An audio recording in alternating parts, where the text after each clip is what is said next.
Malam Mbak Rosi, Assalamualaikum warahmatullahi Waalaikumsalam. Bung Patra, saya mau double check dulu ya. Jadi Anda ini yang memberi kuasa itu Irjen Verdi Sambo atau Bu Putri? Bu Putri. Ibu Putri. Ya, jadi Anda adalah kuasa hukum Ibu Putri, bukan kuasa hukum Irjen Polisi Verdi Sambo. Oke. Tapi Anda dihubungi oleh siapa?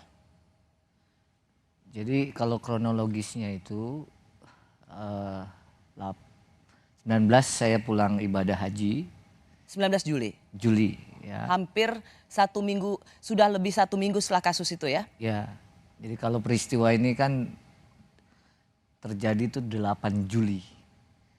Nah, saya baru pulang ke Jakarta itu tanggal 19 Juli, lalu 24 ya ada yang menghubungi saya, diminta saya datang ke Saguling. Ya, dari situlah saya tahu bahwa Ibu PC memberikan kuasa juga kepada saya. Oke, berarti yang menghubungi sebenarnya adalah Pak Verdi Sambo untuk menjadi kuasa hukum istrinya. Teleponnya saya nggak tahu siapa yang hubungi, tapi yang pokok itu bahwa saya diminta untuk datang. Jadi kuasa yang saya pegang saat ini ya itu Datang ke sana bertemu siapa? harusnya bertemu ibu pada waktu itu. Cuman, Tapi tidak bisa. pada waktu itu kan beliau tuh masih ya depresi ataupun apa Itu yang namanya ingin saya nggak tahu dapatkan istilahnya. sebenarnya. Berarti yang berhubungan dengan Anda waktu itu adalah Pak Verdi Sambo untuk menjadi kuasa hukum istrinya. Kalau untuk yang menghubungi bukan Pak Verdi langsung. Ya, tapi saya hanya diminta untuk datang ya untuk menjadi kuasa ibu. Begitu. Oke. Pada saat kita bicara ini adalah hari Kamis tanggal 18 Agustus. Ya. Anda masih jadi kuasa hukum Ibu Putri? Saya masih, setahu saya masih jadi kuasanya, surat kuasanya ada di saya dan sampai Belum dicabut ya? hari ini juga tidak ada pencabutan. Ya saya harus tanya ini sebagai double check karena ada tersangka yang sudah 3 kali ganti pengacara. Siapa tahu. Ya. Ya jadi untuk memastikan saja bahwa Anda masih memiliki legitimasi untuk berbicara atas nama klien Anda. Anda awalnya itu menggebu-gebu sekali mengatakan ada pelecehan seksual, dugaan pencabulan. Anda masih bersikeras dengan statement ini? Jadi begini Mbak Rosi ya. Melanjutkan kronologis tadi, 24 saya dihubungi dan diberikan kuasa ya. Setelah itu saya bertemu ya beberapa kali. Dalam pertemuan itu tentu yang saya lihat kondisi dari klien saya. Ibu Putri. Betul. Nah, karena saya melihat secara langsung ya dan kondisi itu tentu berdasarkan penilaian saya itu tidak dibuat-buat ya. Dan saya diberikan informasi juga oleh tim kuasa yang lain karena bukan hanya saya yang tim kuasa, ada beberapa. Oke. Ya.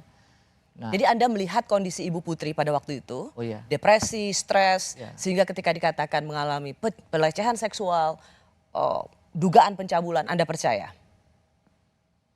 Saya pada awal ya itu. Enggak, saya hanya tanya Anda percaya atau tidak?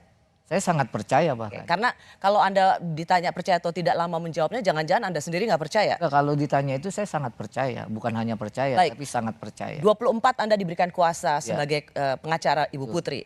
Sebelumnya kan sebenarnya sudah ada LP atau laporan polisi ke Polres Jakarta Selatan dan kemudian Anda juga datang ke Polda Metro Jaya soal pelecehan seksual di TKP-nya itu adalah di Duren 3 setelah PCR. Anda kan di situ tidak ada kan? Tidak ikutan kan? Belum ikut. Belum ikut ya. Dan itu Anda jadikan landasan dengan bersemangat bahwa terjadi pelecehan seksual. Betul. Apalagi begini, apalagi laporan polisi tentang dugaan pelecehan atau kekerasan seksual itu dari proses LP naik ke tingkat penyidikan. Ya, oke. Tapi kan kemudian itu disebutkan pada waktu LP itu kan terjadi di Duren 3. Persis. Dan ternyata itu tidak terjadi di Duren 3. Persis. Jadi kalau Anda masih yakin terjadi pelecehan seksual? Jadi yang saya mau sampaikan ini adalah saya pun ya diberikan informasi yang keliru. Oke, jadi maksudnya apa? Anda kena prank juga? Ya kalau bahasa sekarang ya kena prank juga lah. Seorang kuasa hukum juga kena prank, dibohongi. Landasannya kan saling percaya. Itu yang selalu Anda katakan. Iya. Hubungan antara klien dan kuasa hukum adalah Betul. trustworthy, saling percaya. Betul ya. Nah bahwa ternyata saya juga kena prank belakangan baru tahu kan. Baru taunya apa? Ternyata memang tidak ada peristiwa ataupun ya unsurnya tidak terpenuhi kan dibilang oleh Bareskrim begitu loh. Tidak saja unsurnya tidak terpenuhi. Ketika LP itu diserahkan atau laporan itu diberikan kepada Polres dan kemudian dilanjutkan di Polda Metro Jaya, itu kan lokus deliktinya kan di Duren 3 dan ternyata tidak terjadi pelecehan seksual di sana. Ya, makanya tadi kalau disampaikan oleh Direktur Umum ya, Direktur Tindak Pidana Umum ya, kalaupun ada motif di Magelang disebut. Sebentar, saya mau masuk ini. Anda menyebut kena prank atau dibohongi. Anda mau lempar handuk seolah-olah juga jadi korban dibohongi gitu oleh siapa? Anda mau mengatakan siapa yang berbohong pada Anda? Ferdy Sambo atau Ibu Putri? Keterangan ini kan juga berdasarkan keterangan Ibu. Jadi Ibu Putri berbohong pada Anda? Memberikan informasi yang tidak keliru lah begitu. Tidak lengkap, keliru ya, dan tidak Ibu Putri mengatakan pada Anda bahwa pelecehan seksual itu di Duren 3. Yang saya lihat itu pada waktu hasil pemeriksaan saja. Kalau secara langsung tidak. Oke, berarti saya mau tanya supaya clear. Anda taunya atau Anda begitu berapi-api kan sebelumnya bahwa ada pelecehan seksual, ada pencabulan. Dan ternyata itu tidak terjadi di Duren 3 seperti LP atau laporan polisi. Nah, informasi itu, kesaksian itu Anda dengar dari Pak Sambo atau langsung dari Ibu Putri? Untuk yang awal ya, pertama saya tahu itu ya saya membaca berkas ya. Setelah membaca berkas saya nggak tanya lagi karena saya sudah langsung percaya pada waktu itu karena sekelas Anda aktivis latar belakang YLBHI banyak membela ke kelompok tertindas, hanya melihat berkas langsung percaya. Anda sebaliknya untuk apa saya tidak percaya begitu loh. Kenapa saya tidak yakin bahwa Anda kena prank atau dibohongi? Karena Anda ingin melempar handuk atau melepaskan tanggung jawab, sesungguhnya bukan karena Anda dibohongi. Anda termasuk pengacara yang menghalang-halangi penyelidikan atau ingin menutupi kasus pembunuhan.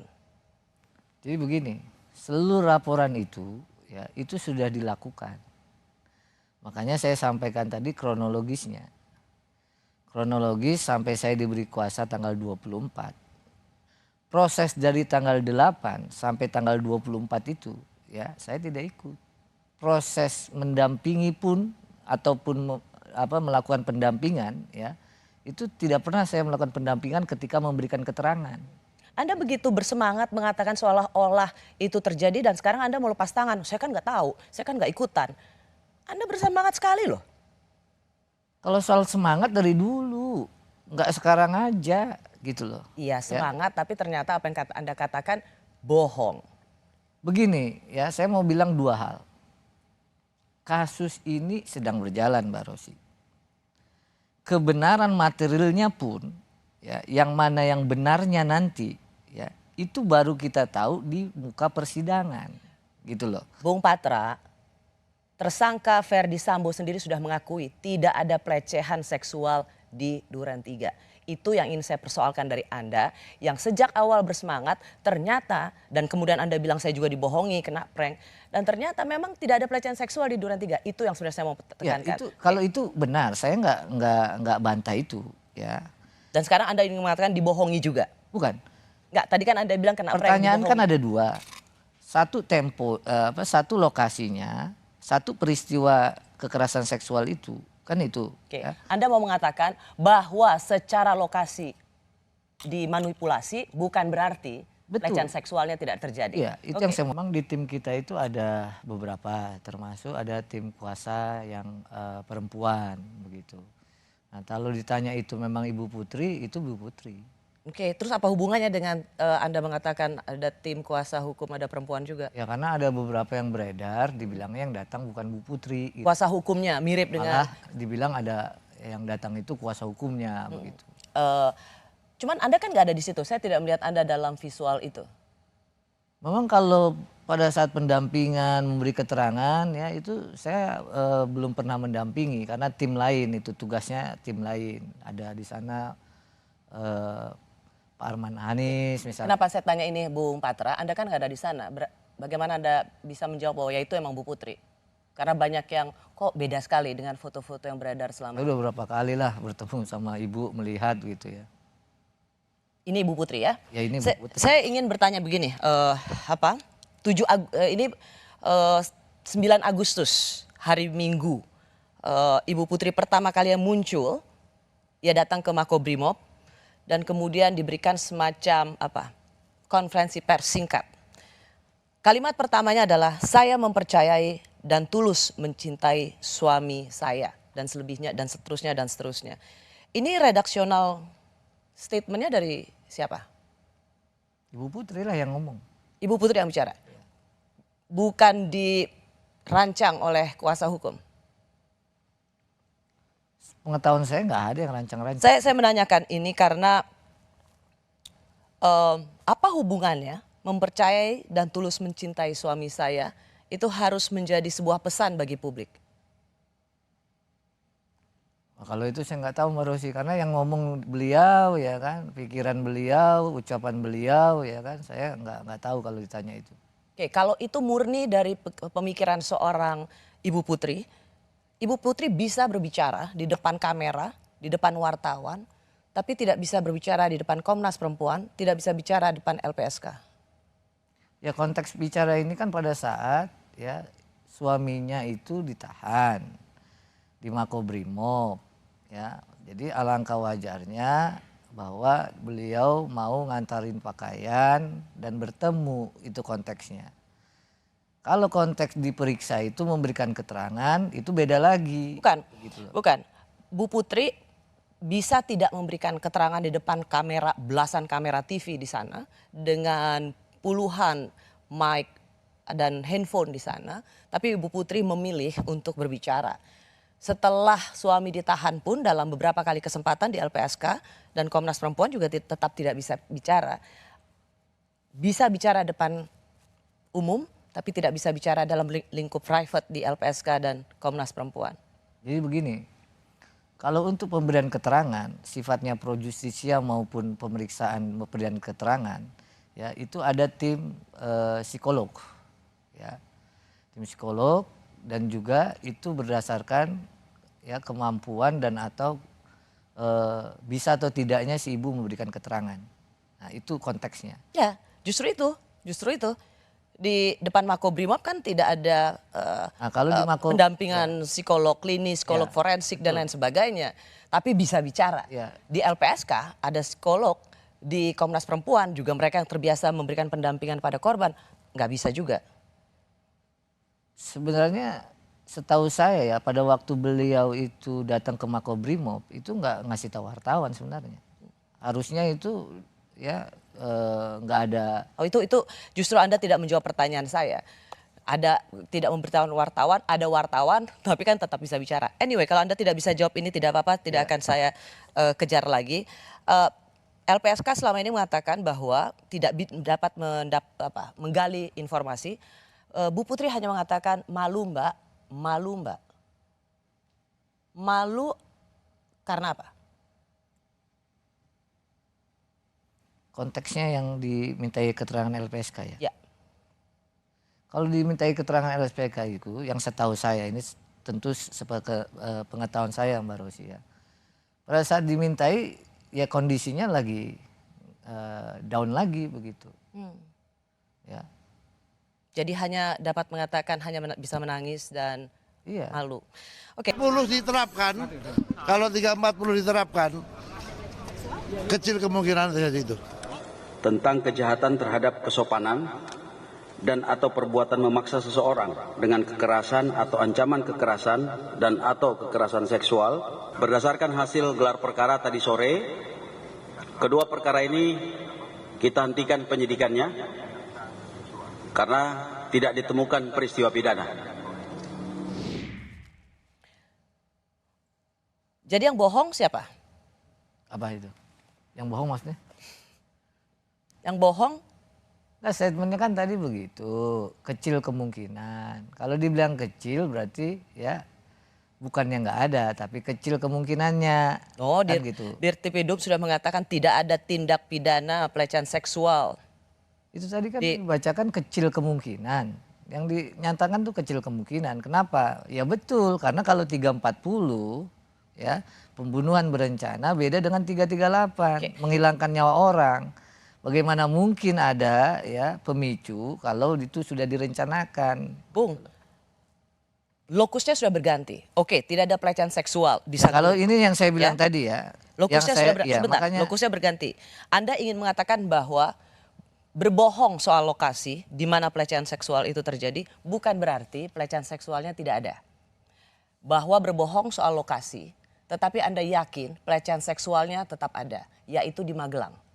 Clear ya statement saya? Ya tapi soal yakin ini ya. Kemarin juga saya yakin nih Mbak Rosi ya. Makanya kalau ditanya Anda yakin, saya langsung teringat kemarin nih ya.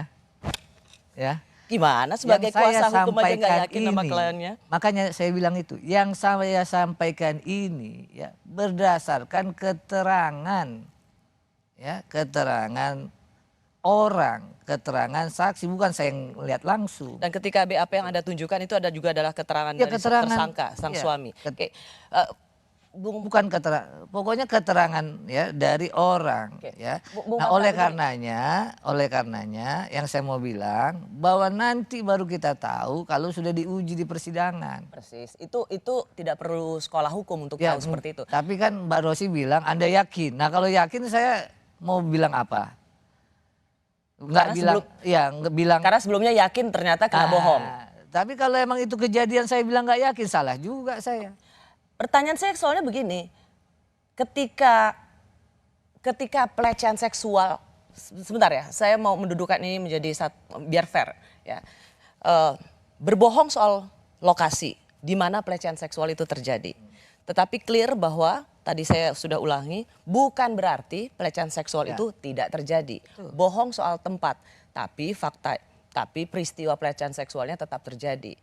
Yang ingin saya uji dari Anda adalah sudah bohong pertama kali, bohong terhadap lokasi pelecehan seksual, kenapa kita harus percaya bahwa memang ada pelecehan seksual di tempat yang berbeda?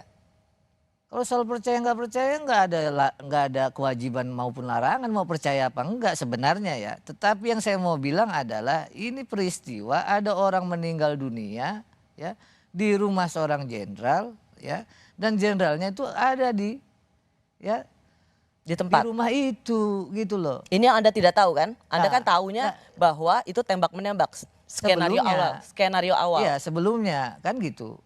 Ya. Itu yang saya sampaikan terus menerus. Ada orang meninggal dunia di rumah seorang jenderal, jenderalnya ada. Maka yang perlu juga digali kan tentu motifnya. Kok bisa? Gitu loh. Nah, karena ada motifnya dalam hukum pidana itu selalu ada mensrean niat jahat dan motif ya. Ketika saya awal disampaikan bahwa ini pemicunya adalah kekerasan ya seksual yang dialami seorang istri, secara logis ya masuk akal gitu loh.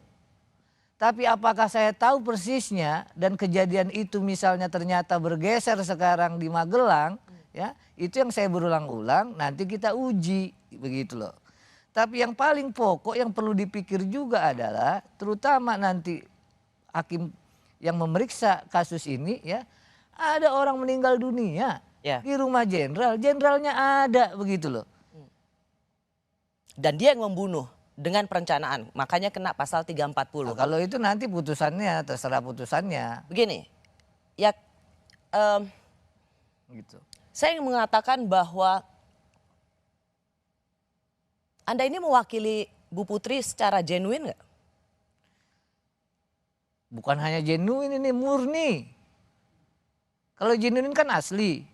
Kalau ini murni. Yang saya khawatirkan adalah pure dia, bukannya genuine, bukan, pure. Yang saya khawatirkan adalah Anda menggunakan isu pelecehan seksual hanya untuk menyelamatkan atau karena masukan dari Ferry Sambo dan tim laki-laki lainnya menjadikan Ibu Putri sebagai alat untuk meloloskan pembunuh berencana. Kalau itu terlalu jauh lah. Kenapa terlalu jauh? Nah, yang pokok pada waktu itu memang saya ya mau dibilang percaya ya percaya begitu. Ya kan? Bahwa itu digunakan orang ya ternyata juga nggak bisa digunakan.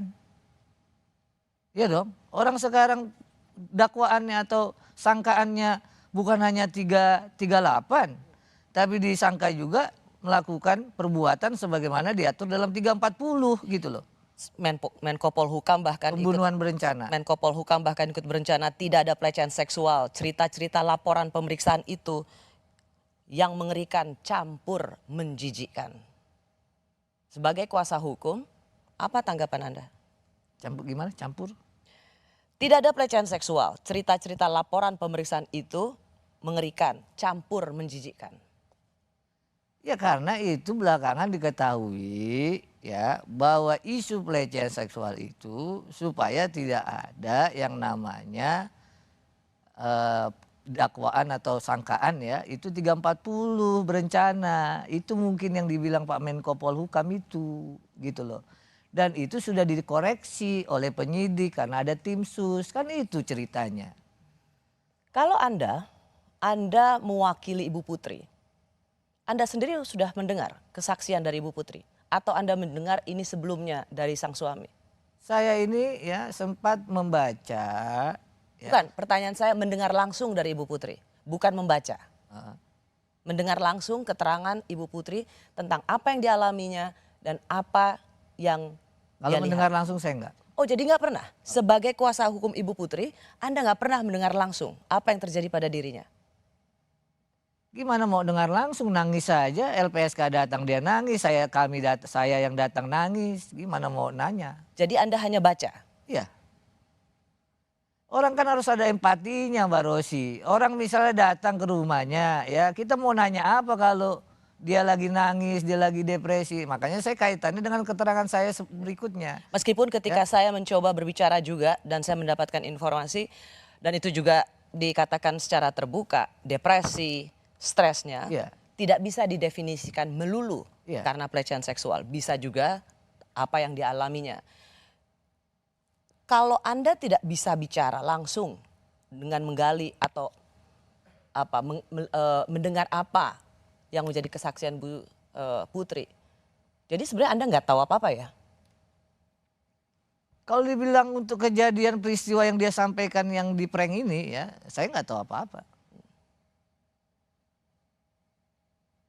Tapi saya ini ya berpegangan pada hukum acara lah minimum. Ya. Apa? Ada hasil kesimpulan psikolog medis yang menyatakan secara psikologis ya memang yang seperti disampaikan LPSK tadi misalnya. Yang kedua laporan yang sudah berjalan bahwa ada sampai laporan itu naik sidik. Gimana saya nggak percaya? Lalu melihat langsung beberapa kali beliau ya menangis. Apa alasan saya deh kalau misalnya saya nggak percaya begitu? Apa alasan saya? Bahwa kemudian ternyata ya itu ternyata tidak ada yang namanya kekerasan seksual di Saguling ya itu udah belakangan. Anda nggak merasa malu? Merasa malu bahwa Anda yang selama ini semangat berbicara kepercayaan, trustworthy, ternyata dari sejak awal Anda sendiri dibohongi oleh klien Anda. Makanya saya selalu bilang, kalau ada perempuan yang melapor, perempuan minta dampingi, saya harus percaya sampai terbukti sebaliknya. Tapi kalau bilang di malu, bukan malu lagi nih. Apa? Ya ternyata ya memang nggak ada. Mundur dong dari pengacara.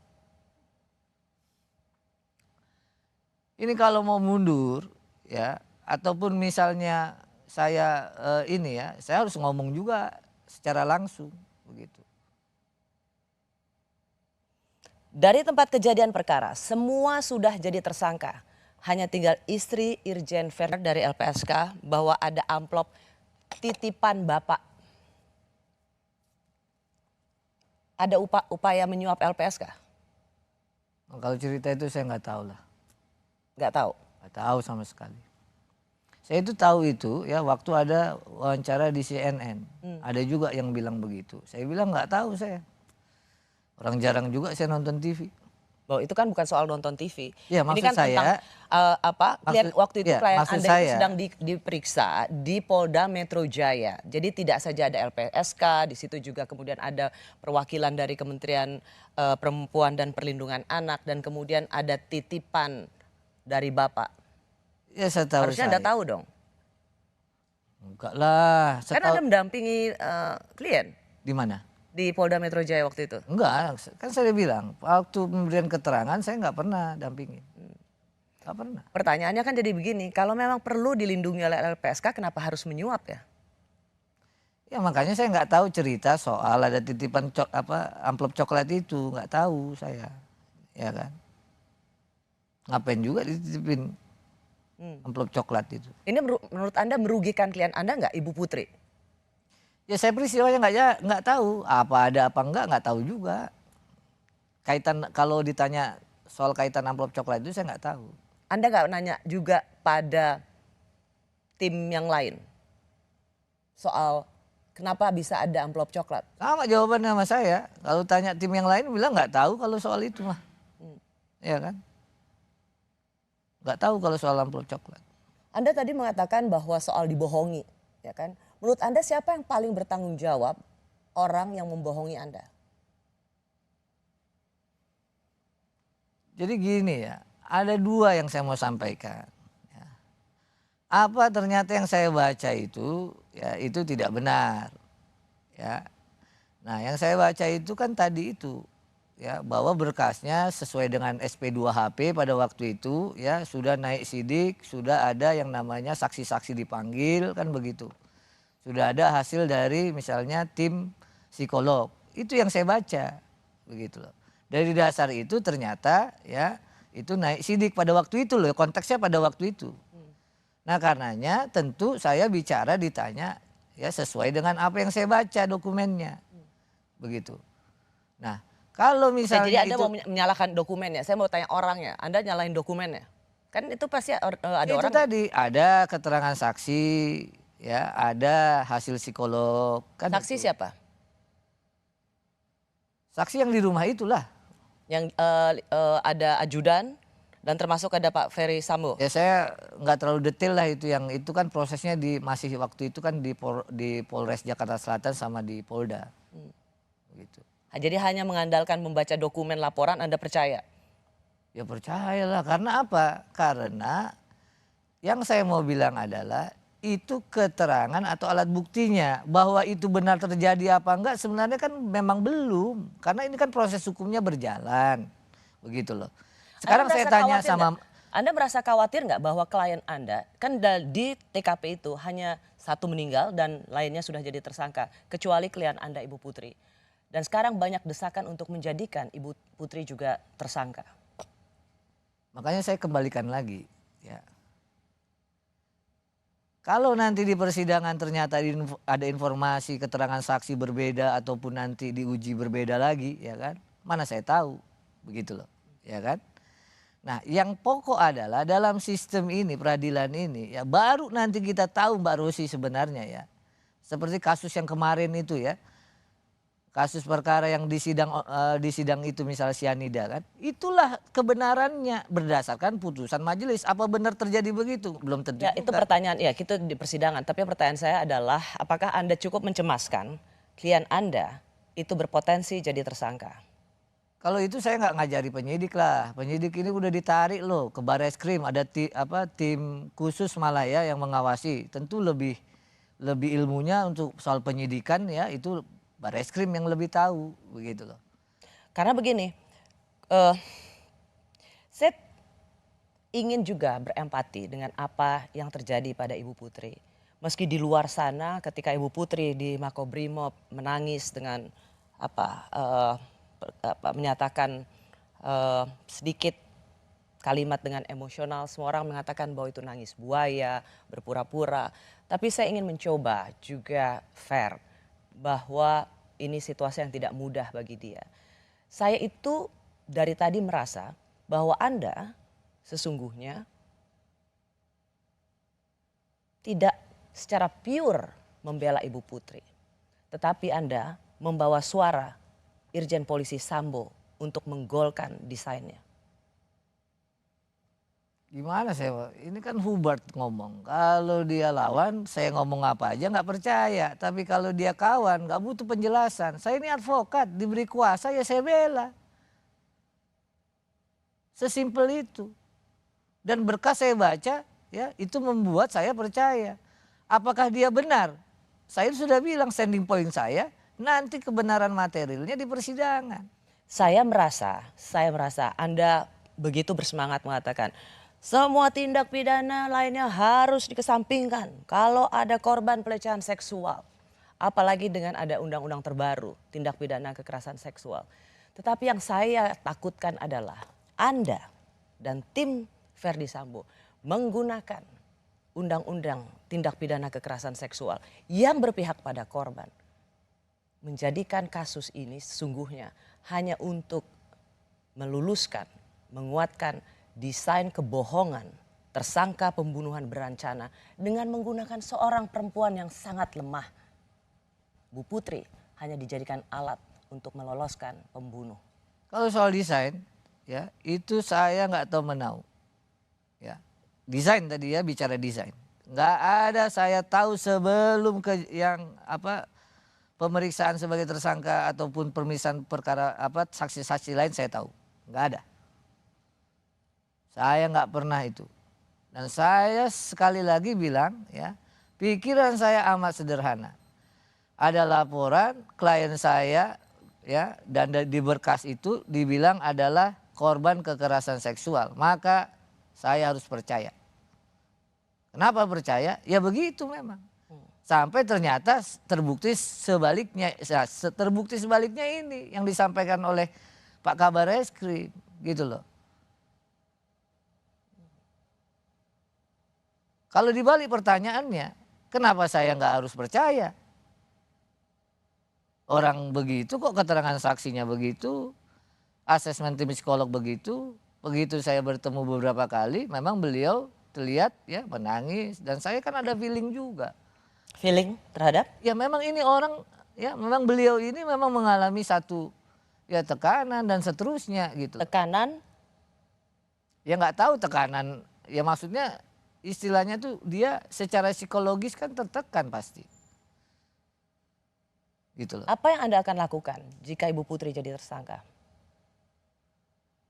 Begini ya, kalau nanti dia ya mengalami proses hukumnya berjalan, ya tentu kalau dia apa yang Anda akan lakukan? Ya tergantung kalau gitu loh, bergantung dari dia tetap kasih kuasa saya atau enggak. Karena kan ini cuma dari saya kuasa ini kan pada waktu itu dalam proses yang namanya pelaporan dugaan. Ya. Bisa aja dia nggak kasih kuasa misalnya. Tapi yang saya mau bilang ya, ini sekarang sudah prosesnya sudah di Bareskrim.